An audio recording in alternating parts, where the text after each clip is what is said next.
I'm the guy who always goes for the best thing which I can get in the specific moment. Yes, okay, I've been doing that since like school, kind of university, job, etc. But like, am I actually enjoying it? You'll be going to bed today, tomorrow, day after today, and you can always just ask yourself, was your day okay, or was it like fucking amazing? So the tax system in the UK being really harsh on people who are employed, whereas there's so much support for the small entrepreneurship here in the UK. I think the idea was great. Realization was horrible. Let's go. Hi everyone, my name is Varia and this is Shameless Careers, a podcast about finding and building a fulfilling career. As always, please hit this like and subscribe buttons to hear more stories about how people find their passion. It will help me a lot. Today, my guest is Nikita Khodkov. Nikita started his career in investment banking, then quit to co-found an edtech startup.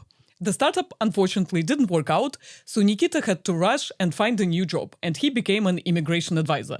And it is after doing this role he managed to start his own immigration advisory business that he's successfully running now. So Nikita, thank you so much for being here with me today. I can't wait to ask you everything about what it was like to quit such a prestigious career in investment banking. What did you learn from trying to run your first business, and also what lessons kind of did you take over in your second business idea and are applying to your business at the moment? Okay. Well, first of all, thank you so much for inviting me. The pleasure is all mine. And yeah, kind of moving on to, I guess, a short intro from me. So I'm in the UK for about 12 years now. So I finished a level college, so kind of Cardiff sixth forms, and went to Warwick University to do economics. So, and as many economic grads from Warwick, we're all been really keen to get an investment banking career.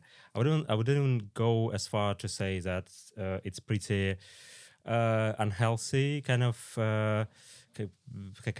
atmosphere in at Warwick, where like if you don't score a really great name on your CV and like great internship with like big 5 or 10 banks with like JP Morgan, Goldman Sachs, etc., then you're kind of a loser, and you have this kind of really massive peer pressure. I mean, that's something what I'm realizing now. So, and obviously I couldn't really understand it kind of like back then. So, which is actually not too bad. I think it's good to be passionate about.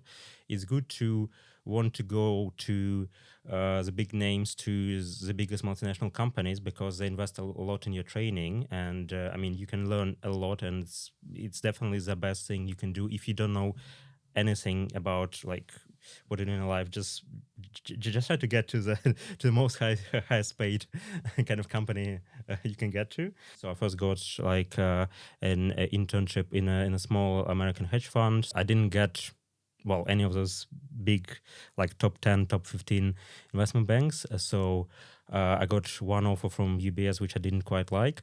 But at the same time, again, through networking, I managed to get in a boutique M&A advisory firm, which is called Red Rock Advisors. So it's based at Monument, and it's a little bit complicated, but effectively it's a branch of East Asia Securities, so which is a massive bank in Shanghai.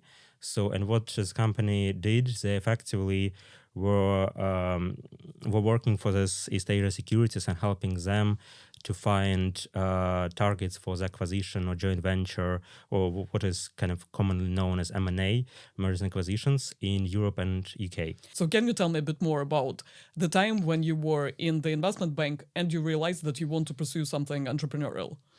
Okay, yeah. So I guess, again, I think the self-discovery really happens, well, for most people, I believe, between 20 and 30. So in my 20s, I was still self-discovering. And I started looking back at what I really like. I'm like, okay, so I'm here now. So yeah, I'm commuting to work every morning. Yeah, so there's some fun bits and some boring bits. The fun bit is obviously the pay, this whole kind of prestige. Oh yeah, I'm an investment banker, and then you go in this kind of fancy restaurants in the evening sometimes with the clients, and then you buy really expensive suits. So yeah, I was really keen on seeds back then. That sounds pretty good. Yeah. So, but then I started realizing that, well, kind of first of all, I think there is a kind of this thing called kind of generational gap. I think there is kind of a career gap. That's my own term. Okay. So because when we look at Wolf of the Wall Street movies, etc., right? So when the people, like investment banking is so cool, everyone was doing like, I don't know, like drugs and rock and roll, and it's all fun life. That was in 1990s, maybe early 2000s, certainly not after 2008, when there was lots of scrutiny, lots of new regulations imposed after the financial crisis. But the movies are usually, and books are coming out later, like 5-10 years later. Right. So your expectation was not met. Yeah, and I think that's with everything, right? And I think so, it was also pretty not smart for parents to look at now there are super popular careers to do, like IT. No, you need to look what will be suitable for your kids kind of in 20 or 30 year time. So, and actually, I don't know, just don't look what's now. There's definitely a time lag. So between when they kind of graduate and what's going to be actually making money and which industries are growing. So, and the same with the careers. Investment banking now is not fun because they're not hiring dozens and dozens of people. They're hiring some banks, one or two, like bigger banks. They're hiring, especially for the high paying jobs. They're hiring maybe like 3 or 4. But that's it. So there's no much fun. You just sit there you become really good with Excel, with presentation skills, with PowerPoint, with kind of analytical skills, which is again useful everywhere.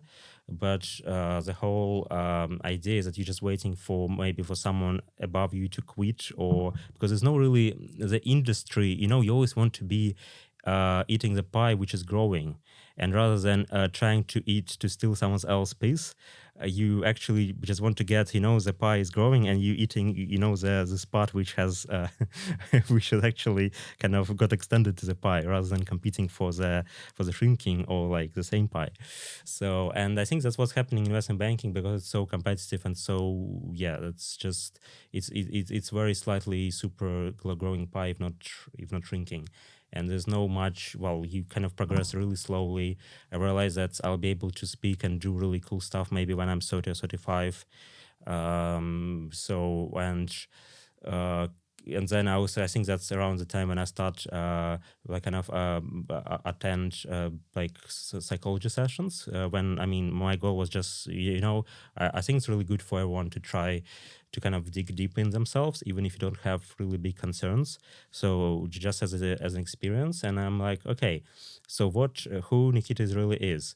And actually that was the first question I got asked on my session, and I couldn't really answer. I'm like, okay, I'm the guy who always goes for, as I said, for the top row, for the best thing which I can get in the specific moment.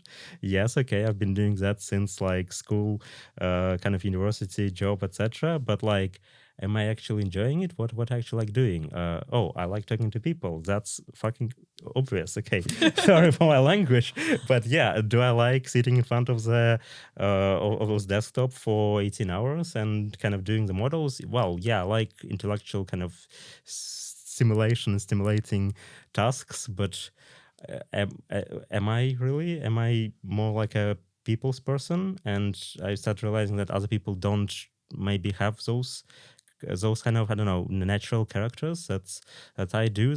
I think I can negotiate things and kind of sell and do all these things quite well. I've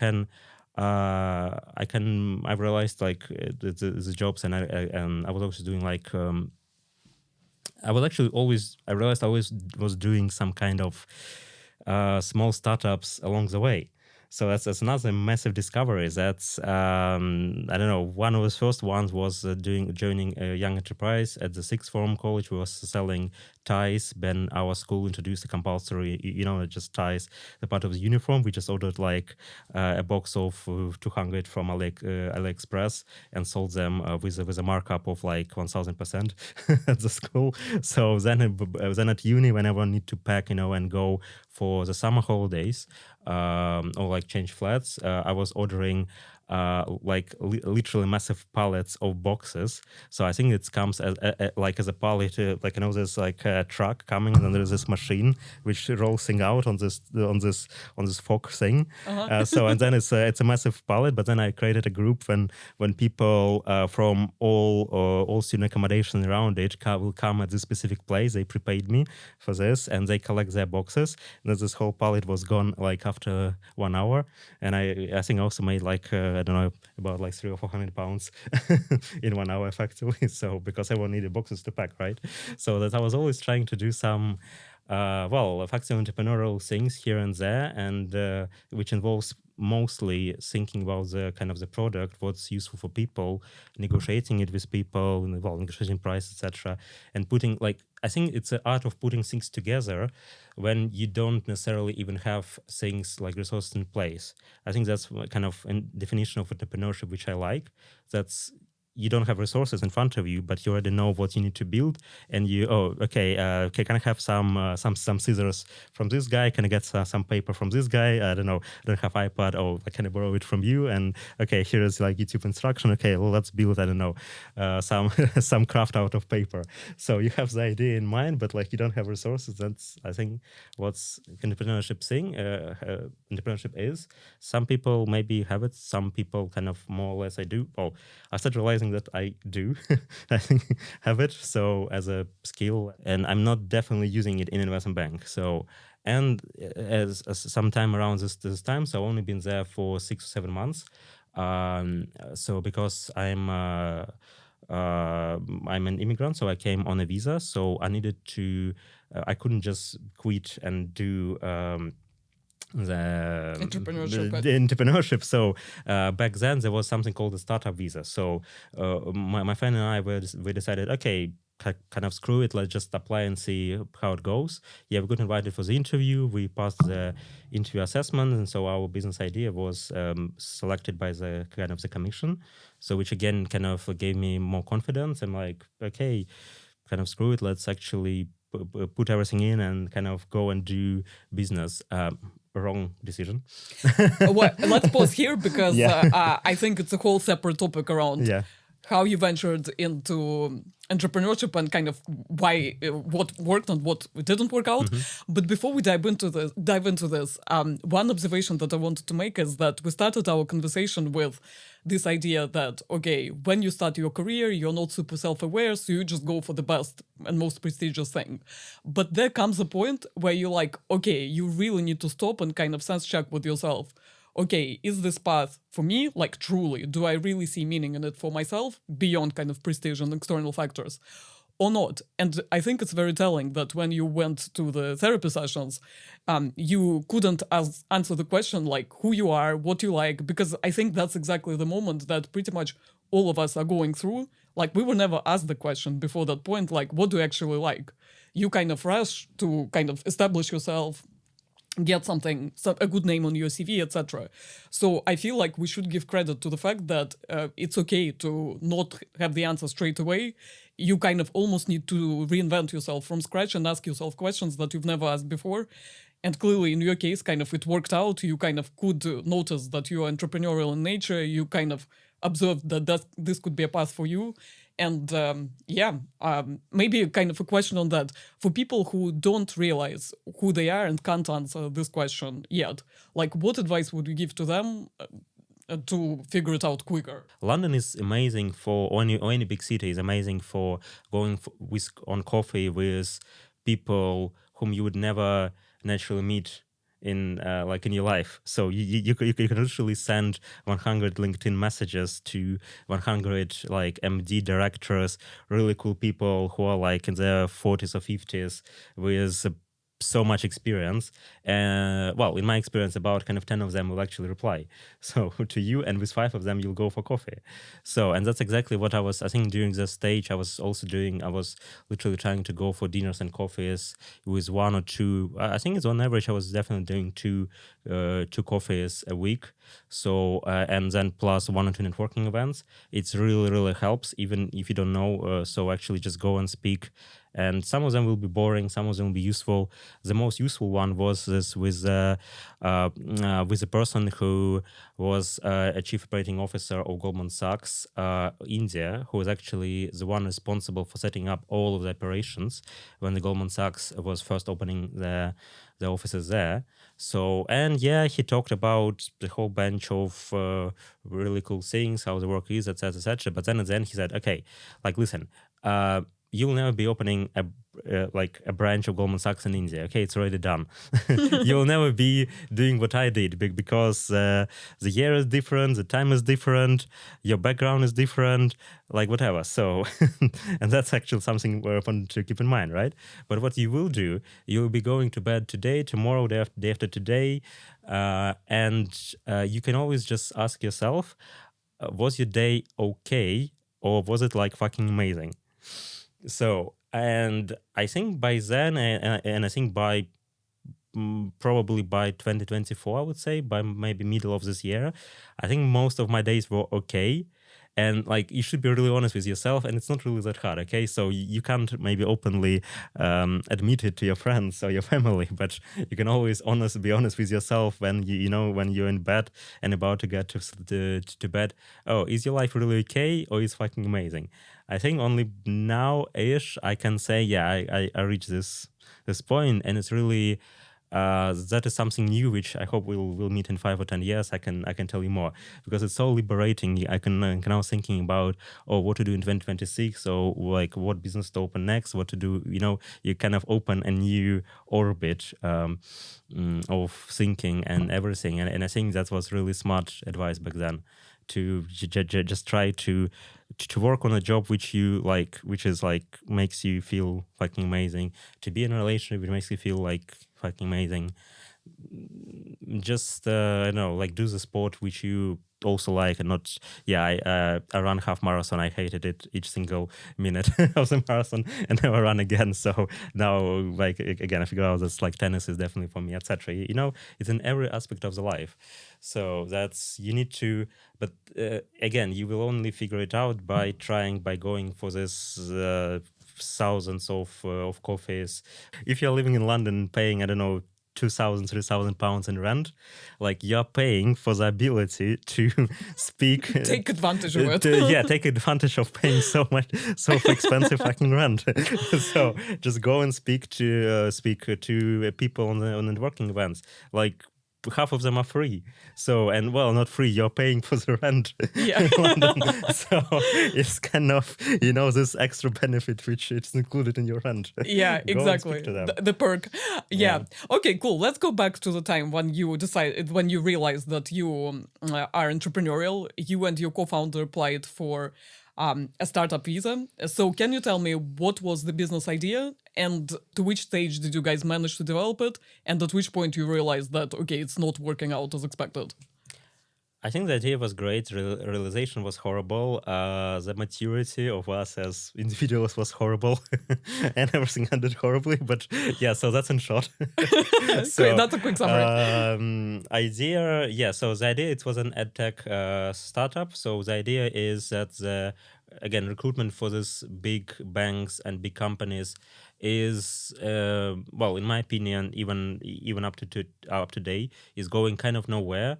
Yeah, so you've back like 10 years back, you would have one interview. Now you have like 5 interviews, an assessment center, some psychometrical tests, etc., because there's no radical alternative solution for the industry. The way the industry of recruitment for the big firms is developing is just by adding more and more interviews. And we tried to find a completely alternative solution based on the fact that, I think that some people, are naturally much better in talking than others, and I think the system doesn't take that into account.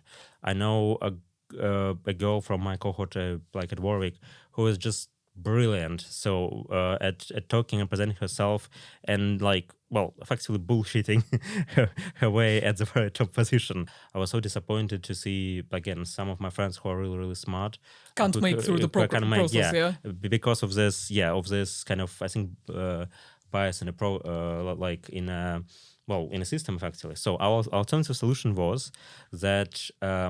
By the way, it only was applicable for smaller companies. Like there was one I was working for like boutique M&A firms, hedge funds, etc. I would say for under 100 people in a headcount. It's really also expensive for them to do this 5, 6, 7, 8, 9 interviews with you because their time is valuable and they can be doing the stock analysis versus running this kind of 10s, 20s interview. Right. So the issue is that smaller financial services companies like investment banks don't have enough resource to lead all these interviews with so many people. So there was a more effective way to help them screen appropriate candidates. We just wanted to provide a platform for recruitment. So where the graduates from. Okay, again, we started with just Warwick and I think LSE. So with like from top unis where they can be first obviously pre-screened for, I don't know, some really kind of, we couldn't work with everyone. So we kind of just run again the orthodox old school screening to get down to maybe 50 people for 3 places, let's say. So, but then to those 50 people, instead of giving them those online tests, which everyone kind of cheats on. So what we wanted to do is give people online course. So, and luckily we're living when there's Coursera, there's specialized courses. We're using Wall Street Prep, which is really good for investment banking. And then we'll give this 50 candidates this course to do in their final year, which is monitored not only in their marks and is actually learning something useful or how to build like an Excel model, like all those skills which university doesn't provide you, right? So some of this kind of like technical skills, as we can call them. But also we were running alongside that, and people were obviously aware of that, and they would tick all the privacy boxes, that we would monitor their behavior during this course. So that's our proprietary algorithm which we're running alongside this Wall Street Prep kind of course. And we monitored how well they are actually working in a team. So when there's a group project, do people actually kind of write in the chat? Do they, or do they just do everything solely? And do they work like last 5 minutes before the deadline, or they spread out their work equally?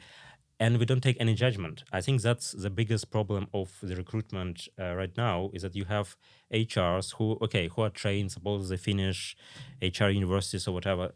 I'm not really have strong, a good opinion of the HR people. Apologies for that. They're lovely individuals, but just the way it works as a system, I think it's totally broken. So, and they use their judgment to just say, this person is suitable for this job and this one is not, whereas it's for the ultimate director of the company and like the manager who will be managing this person and who doesn't have time, who then buys this HR service for people to decide on his behalf. And that's where it's become, you're hiring a friend to order you an Uber from this place to this place, and then when you come, apparently the friend ordered the Uber for the opposite corner, opposite street, and you see that's where all this kind of thing becomes kind of messed up when you're adding people to the equation. It should be just the driver and the person. So that's what we're trying to achieve. That's the 50 candidates, and there's a manager. Manager logs in and sees, out of those 50 people, I like for my position, for the person with whom I'll be working really closely for the next hopefully several years. So I personally like the guy who logins always at night and who works like late in the afternoons, because that's what I do. I like the person who is working in a team and actually like asks a lot on the chat. So we were trying to create this kind of additional behavioral matrix. Interesting. So it's basically like a course that people that graduates from the top universities can do, and then it provides useful data for hiring companies like investment banks, small boutique investment banks, etc., so that they can observe how these people accomplish this course, and then based on their characteristics, like that the hiring manager in particular likes, they can pick people and then put them down the interview funnel, correct? Yeah. And people, so basically an alternative solution to hiring. Super. But so, well, What went wrong? Yeah. all of this sounds reasonable. Yeah, let's now go to to the topic of what went wrong, and at which point did you realize it? I think we tried to do it for a year, maybe year and a bit. Yeah. So again, just it's easy for me to say it now, but back then it just wasn't obvious at all. It was like 5 years back. I was just simply immature. That's like the easiest answer. What went wrong? I was 23, I think 22, 24, and just really mature in terms of what the business is. Yeah, I said I was doing like the small projects with just myself. Now I had a co-founder.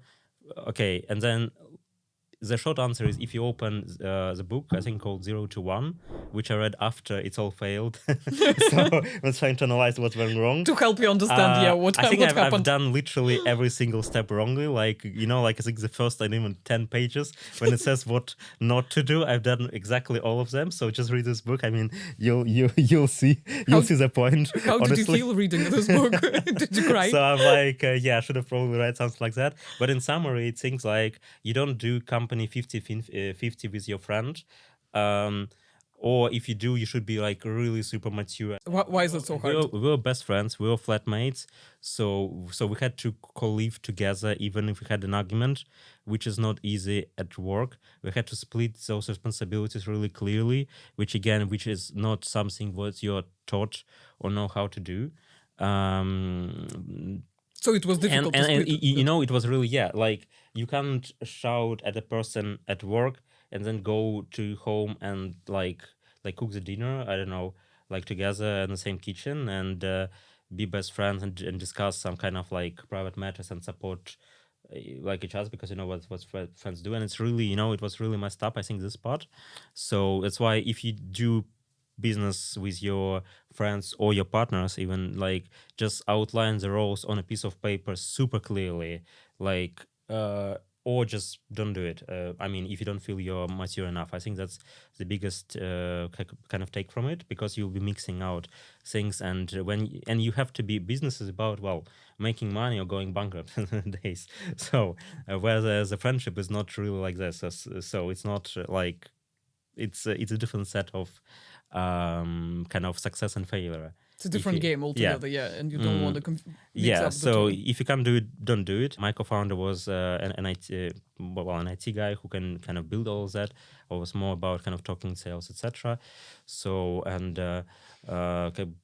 actually inviting those kind of hedge funds on board, etc. So and selling the idea, but still we had this split in skill set, but you need definitely much more resources than we had. We had maybe about 20, 30, 40K, and we didn't really have experience of raising the funds back then, because we are still almost fresh graduates, right? So with going for a few, me going for a few VC kind of angel events doesn't really help. It's something which takes a few years to build this, how to properly pitch things, etc. And this idea, as I realize it now, requires at least a couple of £100,000, not tens of £1,000. So it's a different scale, and the money which we didn't take, I had absolutely no ideas where to acquire from, because it's quite technically heavy. It's also quite seniority heavy, because quite a few of those fund managers would look, oh, okay, guys, you're just like some kind of unigrads, like 22-year-old, like whatever. So like, what are you talking to us about, like revolutionizing this world of recruitment, how we've done it over the past like lifetime. so I've actually, I know that's what's I think there's a TV show about WeWork, and that's exactly so. That's what's happened with them and with every kind of cutting edge startup.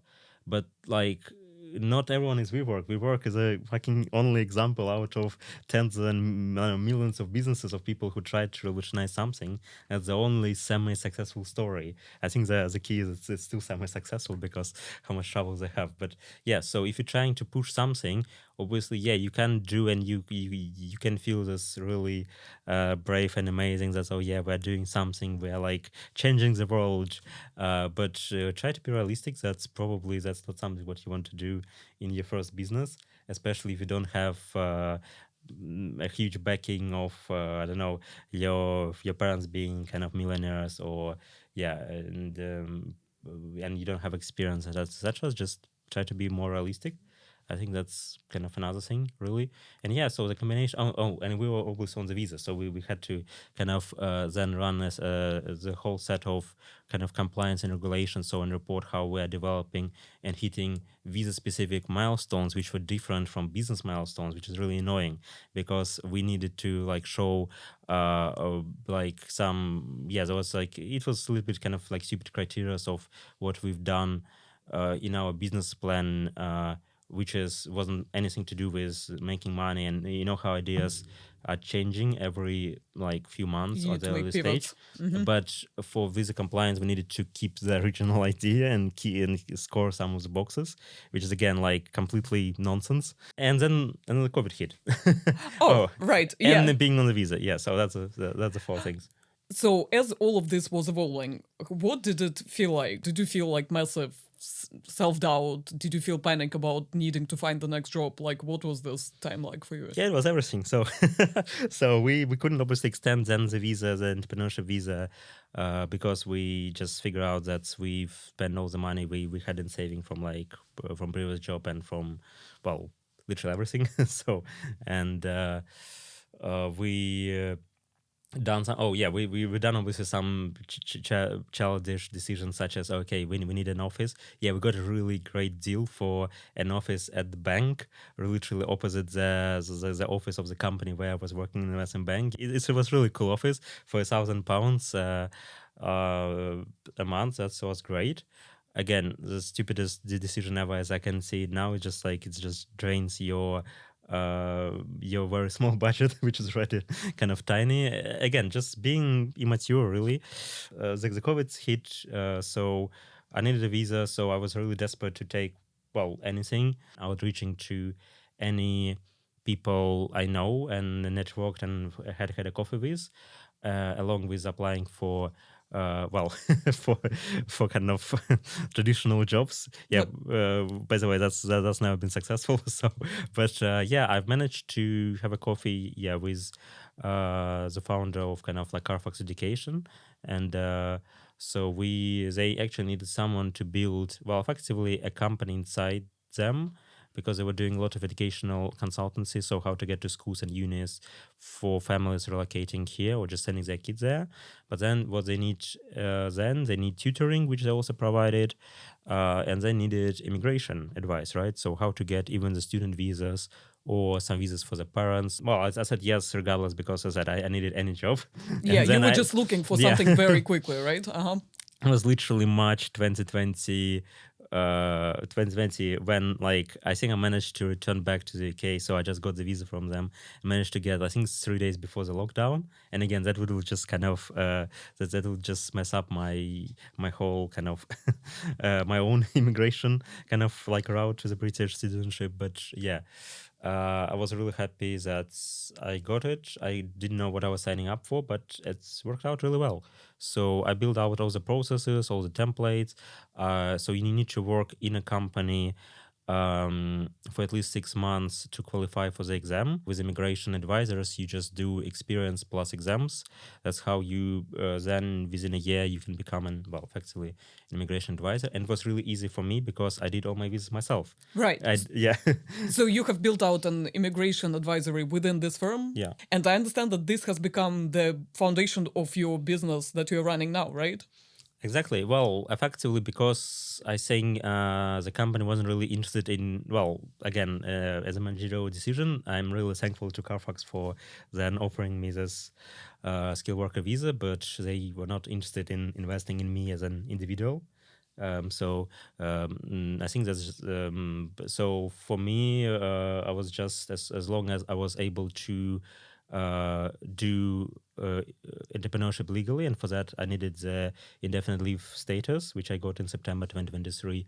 I immediately just opened up my own firm, because what's the point of me trying to negotiate things? So we need to invest, more in marketing. We need to do that and that for this company to grow, and they had no budget, no plans, and no resources to allocate to me. So for me, it was just a rational decision to just take out all my experience. And with service businesses, again, compared to tech startups, it's really easy to set them up. And I see the hype about this everything tech, and there's lots of free cheap money flying around in London and New York, etc.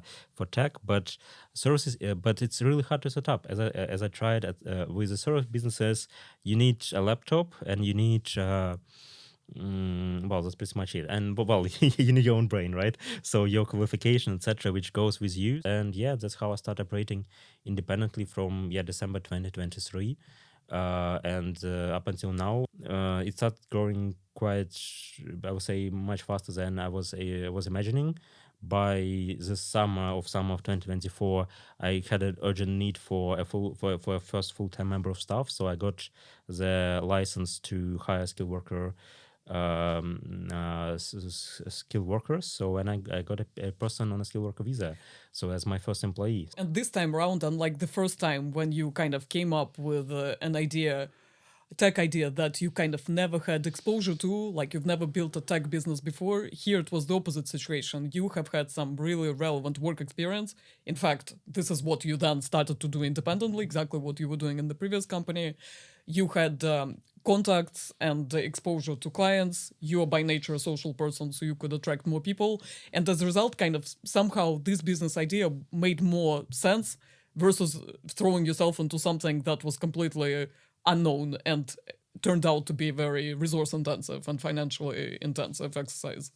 Yeah, and I mean, as I said, I'm going like to bed completely happy. So I like my typical day is I wake up, I do a few consultations, so kind of paid consultation, immigration.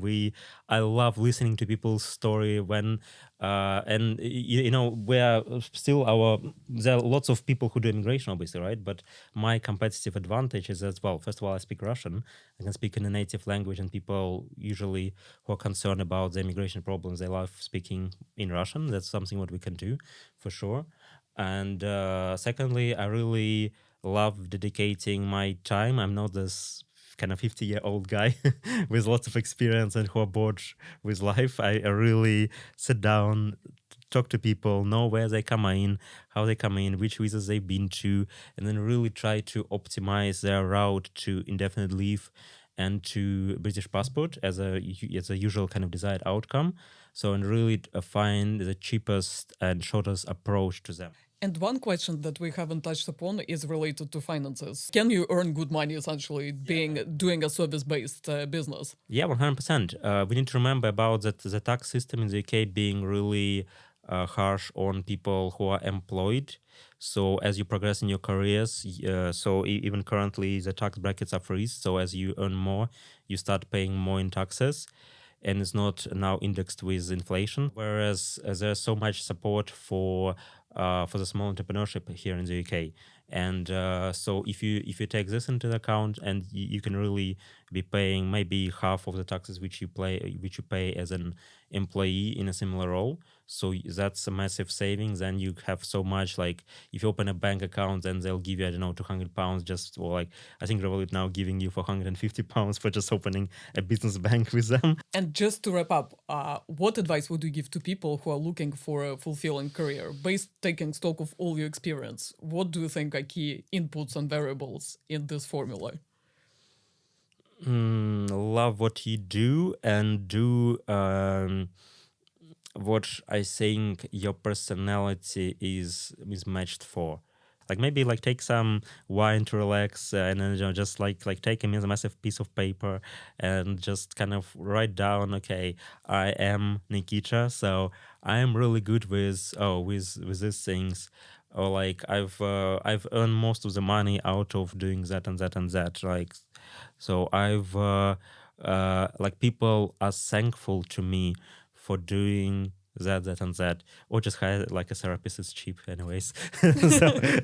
so and actually run those things, and then try to match the reality of where you are. Maybe you're not in London, maybe elsewhere. If you're elsewhere and want to come to London, then just find the link in the description.